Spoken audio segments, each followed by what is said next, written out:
Attention, all curious minds, innovators, and trendsetters. It's time to pause, lean in, and get ready for an extraordinary journey as we dive deep into the fascinating realms of life, technology, entertainment, and business. Let's explore, learn, and grow together. Brace yourselves, for the next thrilling episodes of Hipther Talks is about to take off. Counting down from 10, 9, 8, 7, 6, 5, 4, 3, 2, 1. And here we go. Hi everyone, Zoltan here. We're back again with Hipther Talks, and this time we are still sticking to the iGaming topic. And since it's that crazy time of the year when many slots come out, slots games I mean, it's high time we talk to specialists. So today I have Andy Brennan, Managing Director of Chips and also the creator of Slot Showcase. Hi Andy, nice to have you here. Yeah, likewise. Thanks for having me. Excited to have a chat today. All right. So, we have this tradition here before we get started. We like to ask our guests to say a few words about themselves. So, here's your chance. Yeah, thanks very much. I started in the iGaming industry back in 2008. I got a job at Party Gaming, as it was then, Party Poker, Party Casino. And was there for 6 years as it evolved as a business and became part of, merged with bwin. So was looking after the product design team there. So working on new releases, did a lot of work with the compliance teams as new markets regulated, was working on projects in Denmark, Spain, France, and so on. So it was a great experience. And then just over 10 years ago, I started the digital division of an integrated brand communications agency called 438. And as we look to grow that business, we brought in clients from my days in the iGaming industry. So over the last 10 years, we continued to work in the space. And earlier this year, we decided to put a bow around everything and create a specialist iGaming brand to really push forward what we were doing in that world. So Chips was born just before ICE this year, and it's kind of gone from strength to strength ever since. And as that evolved, and as we were talking to more and more players, the idea for Slot Showcase came about. We identified an opportunity basically to help the studios that create the games and the operators and the aggregators that want them. And as an upside, obviously, we get to make friends with all of our perfect customers. So we're planting ourselves in the middle of this exciting space. We're working on some really fun things with some really fun brands. I'm adding value along the way, obviously. Of course. Wow. Party gaming, that goes back to the same year, 2008. That's when we got started as well. So it's very interesting to see. I'm now meeting many people that got started in the same year. So 2008 must have been something. Yeah, magic. I missed the halcyon days when they had huge share value and kind of all these exotic trips and so on. And unfortunately, it's a kind of shadow of its former self now. So it's slightly melancholic looking back, but I made loads of great friends and connections during that time, and kind of still in touch with many people to this day who've gone on to amazing things and now leading and starting other companies in the space. So it's a really friendly industry, and I'm very happy to be part of it. It's great. So Andy, how did your team's expertise in marketing and design lead to the creation of Slot Showcase? It was kind of a stars aligned moment, I guess. We got approached kind of over a short space of time by several companies, a couple of big ones and a couple of smaller ones, all looking for help with how they store and promote their games and the assets used by the operators to promote them. So we were starting to do lots of research into game portals or client areas.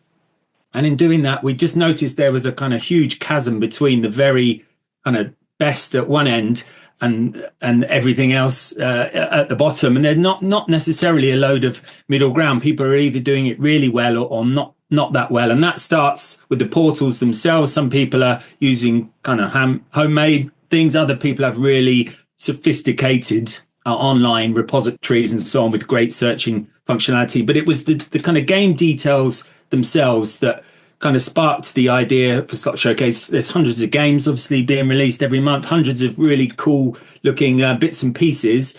But if you were an operator looking for these, you'd have to sign up for a dozen roadmaps. You'd have to build many relationships to find out what was going on. So we did some research, and obviously there's loads of affiliate sites. There's lots of B2C game announcement sites, but we couldn't find anyone who was really doing what we were trying to do, which was to build a kind of single source for operators and aggregators to go together to come and kind of view what's coming down the road, basically. So that was the idea. We launched it just before SBC in Lisbon. So I walked around at that show telling people about it, got some great feedback, evolved it a bit further. We again took it to Sigma, got loads more feedback there. So we're just on a journey now to talk to the studios, talk to the operators, find out what they want. And those shows have been fantastic for helping us to really refine the offering, and as we do and will continue to do. All right. So what was the key moment or realization that pushed you to create a Slot Showcase? And was there any specific client challenge or feedback that maybe inspired the idea?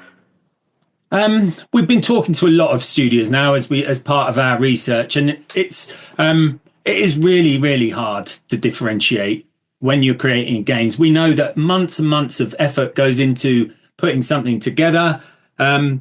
And you maybe have a day, you maybe have a week once the game is launched for it to catch. And it's hard for the operators to pick the winners, and it's hard for the players.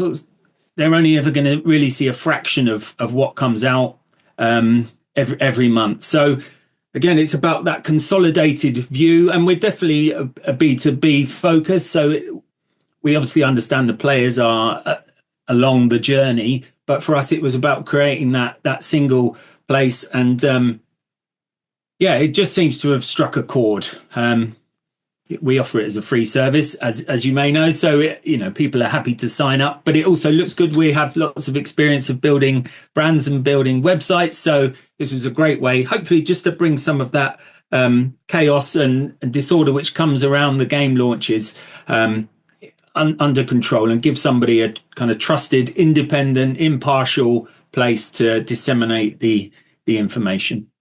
Yeah, I remember. I think it was 2 years ago in the Czech Republic when we were hosting our Prague conference, and one of the slots providers mentioned that in Czech Republic you need to certify the games. So before they go to the market, you need to certify them with the regulator and then also a certification lab.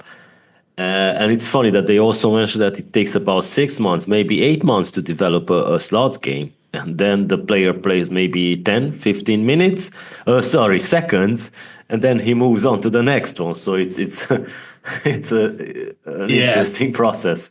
And sometimes something will catch fire, either, with a fishing game or a particular mechanic that people like, and will revisit it, and then that will inspire other studios. And we're aimed at the operators and aggregators, but we have seen the studios themselves signing up for our newsletter just so they can keep an eye on what others are doing, which obviously makes loads of sense. But I think that time difference is key here, and operators are often, even with a good relationship in place with the studio, they're often not hearing about a game until pretty much the last minute. And what we want to try and build, and it's not super easy, is that early warning system. If we could hear about a game, so we can pass on the details of a game 6 months in advance, there's a chance then, even if you're not on the radar of a particular operator, as a studio, you've got a chance to build that relationship, to talk about that game, to get the assets ready, and possibly even to get your latest and greatest game on a new operator by the time it launches, not after it's launched. Yeah. So, and we're talking to studios almost every day and saying, how early can you tell us about the game? And sometimes as I said, it's a challenge. Sometimes we get a few days notice. Sometimes we hear about it on the morning. And I understand there's certain things that need to be under wraps. You can't always say the precise day that a game is going to launch. But yeah, the more notice I think that the studios can start to give to operators, the better chance there is of sparking that interest, starting a conversation, and then potentially giving you another platform to kind of spread the word about your game. So that's a kind of that's what we're trying to help join those dots. It's an overly complex process. So maybe can you explain what are some of the main pain points that developers, operators, and even players are facing?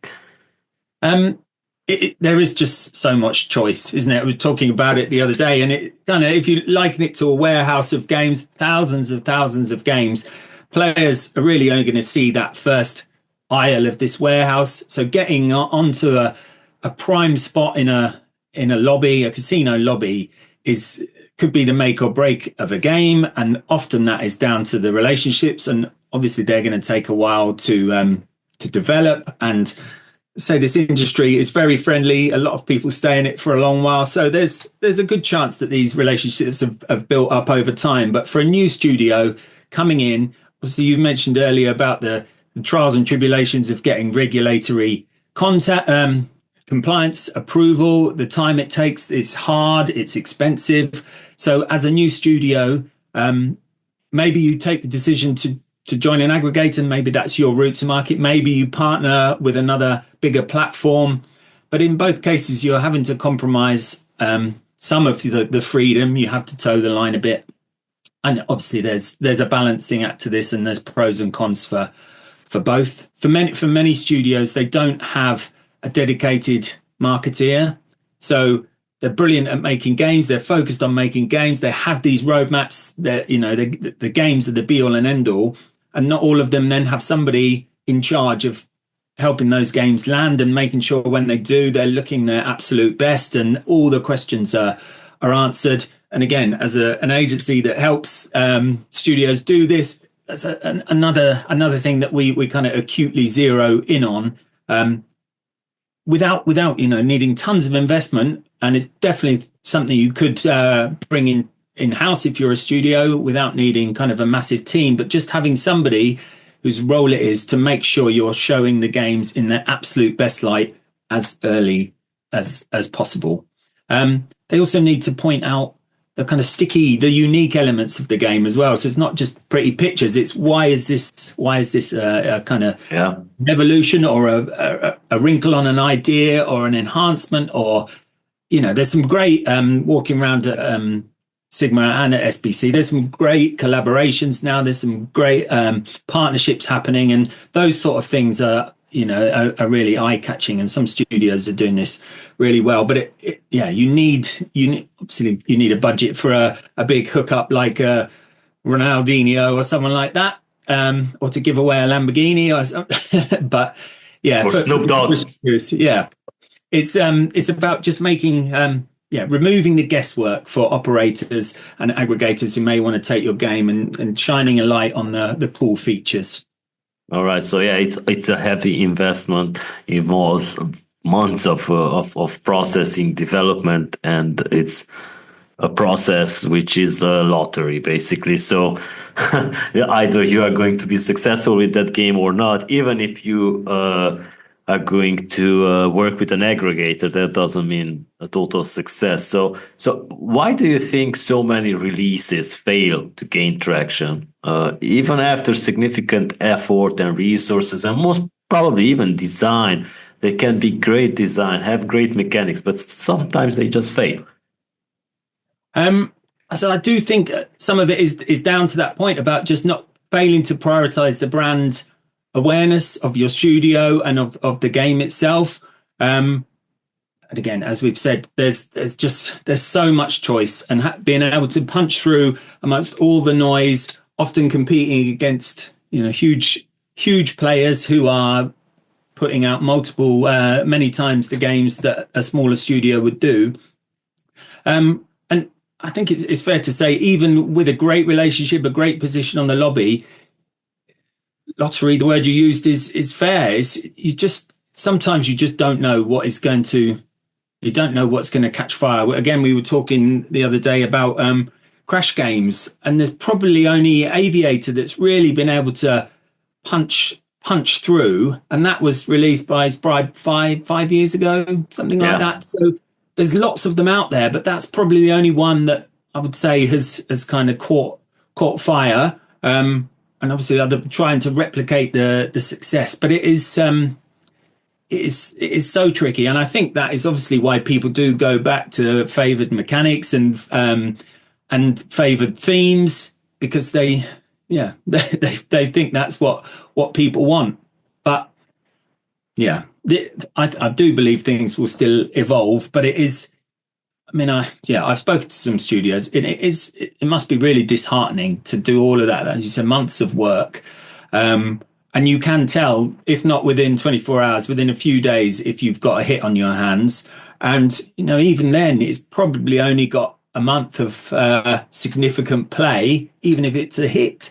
But again, we know that even something that doesn't catch fire is not necessarily a failure, because again, you're out there, you're talking, you're pushing the innovations in one way or another. So they don't all need to make huge amounts of revenue or of revenue share to be considered a success. So there is an element of just being seen, and the compound interest that being a regular releaser of a quality game gives you in the industry. Yeah, and something I've noticed, and I'm just like thinking about it, since we also have several industry websites for the B2B news, is that often studios choose to spread the PR throughout the news website, which doesn't get player B2C traffic. It only gets the B2B traffic. So they are probably just like looking around if maybe an operator will pick them up. But yeah, I think that they should be working closely with affiliates, game reviewers, streamers, because those are the ones who are pushing the traffic and the brands to get noticed. So smaller studios are often struggling to get noticed compared to larger one. But we do have a couple of big brands out there. We will not mention their names now because they're not sponsoring. So I'm curious about what systematic challenges do these smaller studios face when trying to compete in the current ecosystem, when you have the large ones who can just like throw out a game every week?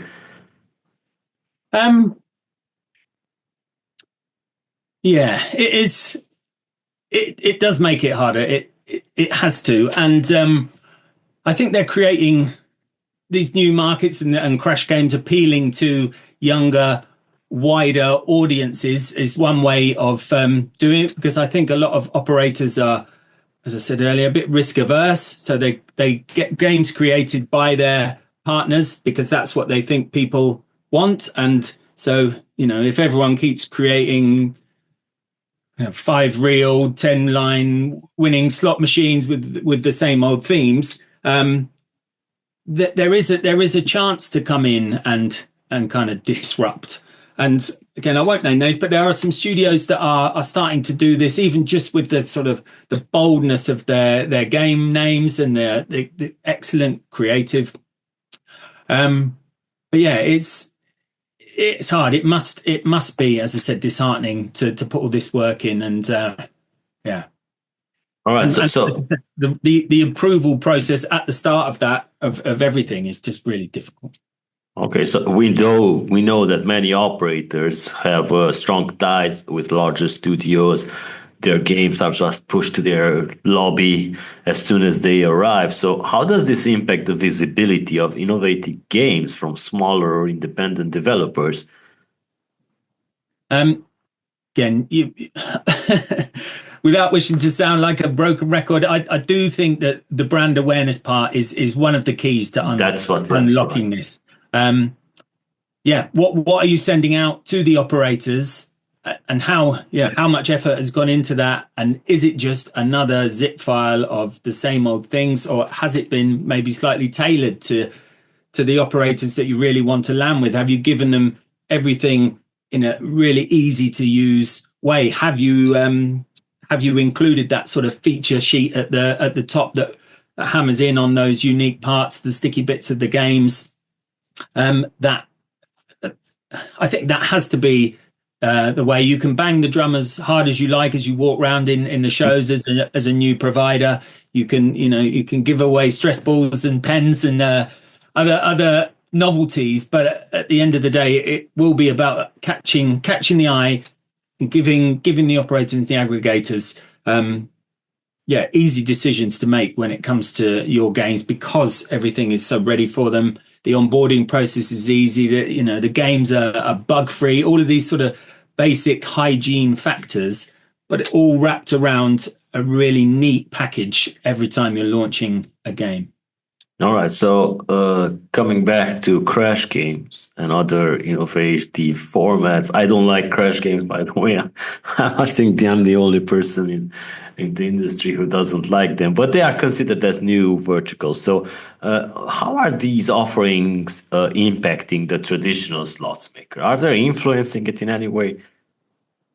I've noticed a few overlap type games. Yes. But it's more, I think the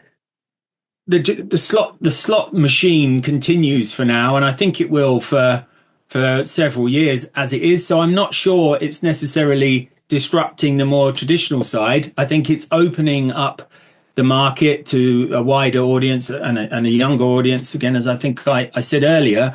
But I think the traditional, in inverted commas, slots and table games are here today. I think you'd struggle maybe to sell roulette to a younger player. But yeah, I think there's room for both to exist for the foreseeable future. So there's not a competition between these two in taking over clients. They all have their own clients. I think there's space. Yeah, I think there's the Crash games and the share of the market that fast games, scratch games, and Crash games is definitely going to grow. But I think the slots are here. All right, so let's get back to Slot Showcase, because I'm interested about what's your ultimate vision for your platform.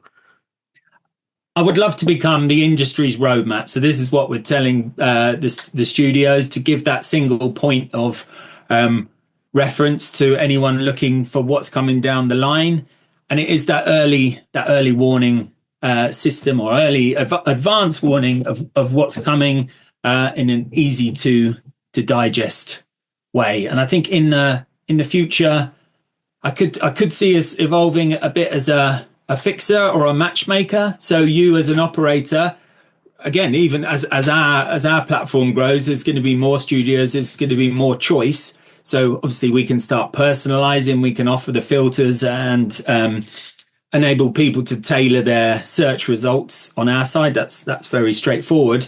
But I do see maybe one day becoming a bit of a dating site, a matchmaker for operators and studios. So an operator says, well, I need a game to help my GGR in Germany. Do you know anyone? And then we provide almost a concierge service, because we're talking to everyone on all sides. So that, a bit of a view of the future. It could maybe evolve that way. And it's not obviously a massive leap. There will be some AI process in the next few years that can do that without needing a Rolodex or anything, and just that human contact. But I think, we're nicely poised between these two parts of the industry to help people find the right games to satisfy a need, fill a gap on their casino, to plug to drive revenue in a particular territory or so on. All right, so I will wish you all the luck with it, and we are definitely covering the news. So beyond showcasing these games, does the platform also aim to create a stronger connection between the studios, operators, and players? And I'm interested in the player part. How do they get access to this? Well, we are not targeting players with Slot Showcase, so I think it's that advanced warning again, that if we can. Okay. If we can join the dots between the operators and and the studios earlier on, there is a better chance that these games will reach, well, there'll be time for the games to be added to a new platform and then to be promoted on the newsletter, in the CRM system, and on the lobbies sooner. So I think the B2C market for game promotions is kind of crowded at the moment, whereas the B2B side, just we feel we've got space, and we have been asked if we'll be doing a more affiliate style model in future. I know obviously would never rule it out, but for now it is about joining these on the B2B side, joining the operators to the studios as early as we can. All right. So also I'm interested about what changes would you like to see in how games are launched, promoted, and received? Because now you have all this knowledge and see it from the outside and see it even from the inside. So what changes would you like to see? Well, the biggest thing I'd encourage the studios to do is to think further ahead. And again, as I mentioned earlier, there is a journey when you're creating a game, and you need certain things obviously to be complete before you can produce a demo video or a set of assets. But there are still ways. As soon as you know what your game is called, what the theme is, what month it's coming out, we can help you to start promoting it. And that is the kind of key thing. And that and the studios aren't pushing against it. They're just, the processes aren't there with all of them at the moment to be able to give that early warning. Their development cycles are set in a certain way, or there's confidentiality issues. So we will need a little shift in the way things work. But again, I don't mind being part of that disruption if that's what it takes. So yeah, to push the announcement of games a bit further into the future, to give everyone time to kind of see what's coming, and go from there. And as I said earlier, remove the guesswork from laying out your monthly lobby for the product teams. All right. So what trends or shifts do you predict in the next few years for the slots and casino gaming in general? Yeah, I wish I knew. I don't doubt that AR and VR stuff is going to kind of come more to the fore. But again, Really? I have seen it in the predictions columns for the last few years. So for the last 20 years or something like that. It's never happening.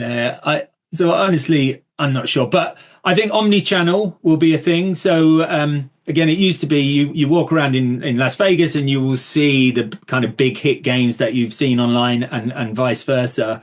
But now I wasn't even in a pub. I was in a cafe or something with my kids, and I saw a gaming machine. And to be fair, it was in a kind of 18 plus area of the arcade we were in, but it was an online slot that I recognized. So I think bringing the games, maybe offline as well, will give, and in increasing numbers, will give, a different showcase for the studios as their games, not just in the bars, but going more onto other devices and sort of, in social scenarios. And again, as games move into that sort of faster, quicker crash, social scratch games as well, easy to translate into a kind of countertop device, tablet type thing, and for people to engage with them and play them. So I think that's probably closer along the line than the metaverse and walking around downtown Vegas from the comfort of your lounge. Yeah, I like this idea. It's but somehow augmented reality, virtual reality did not catch on. I think it most probably is because of the devices, and that's the biggest problem there is. There are some couple of companies that are working on virtual reality casinos that have backends where you don't need actually a gear to have a live casino, but they are not catching on because of the devices. All right. So for developers that are now struggling to stand out, what advice would you give in terms of marketing or positioning their games, besides, of course, the ones that you already mentioned? Well, I'd boil it all down actually to the 4-second rule. So whenever you're bringing out a game, what's the game called? Why is it special? And why should anyone care? And whatever you do, you should be answering those questions and framing them from the viewpoint of the players ultimately, but also then the operators who are going to help you get the game out there. So yeah, the 4-second rule would be my my go-to point, and think about everything. And this is a kind of project. I'm a project manager at heart, and we were always taught to put the end users at the kind of core of everything we did. So whatever, you've got to balance what the business wants and so on. But what do the users want? What's the game called? Why is it so special? And why should the users care? And kind of frame any comms and assets to answer those questions. All right. So 2024 has been very rocky.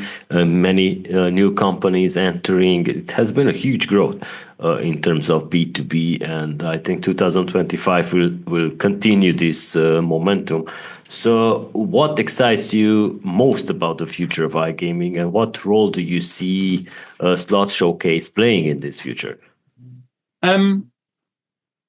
I guess like many, I'm keen to see how new markets, specifically LATAM and India, evolve, and that will surely bring new opportunities for existing studios. It will also see the birth, I'm sure, of new studios. And it will be, interesting to see how that challenge to a more kind of Western setup of recent years will play out. We don't have any geographical restrictions, Slot Showcase, although we do always get asked that question if we have a focus, but we are genuinely open to any studios from around the world. So really looking forward to working with new studios and operators in those locations. And I say we just keep talking. Every time I speak to someone about Showcase, almost I get a new idea about how we can take it forward, make it easier to use, and make it hit a bit harder. But I think that the global nature of the industry growing slightly now will be interesting to see, and also how important compliance is becoming for everyone, and how that kind of shifts. I would imagine, there's going to be some shifts again for the next 12 months. And the industry will have to adapt to that. So we're one step removed, but still, very important. It's still obviously very important to us. So keen to keep an eye on how that all evolves as well. All right. So hopefully our ever-growing audience will help you boost your brand. And any shout outs you would like to give for the team or anyone else at the end?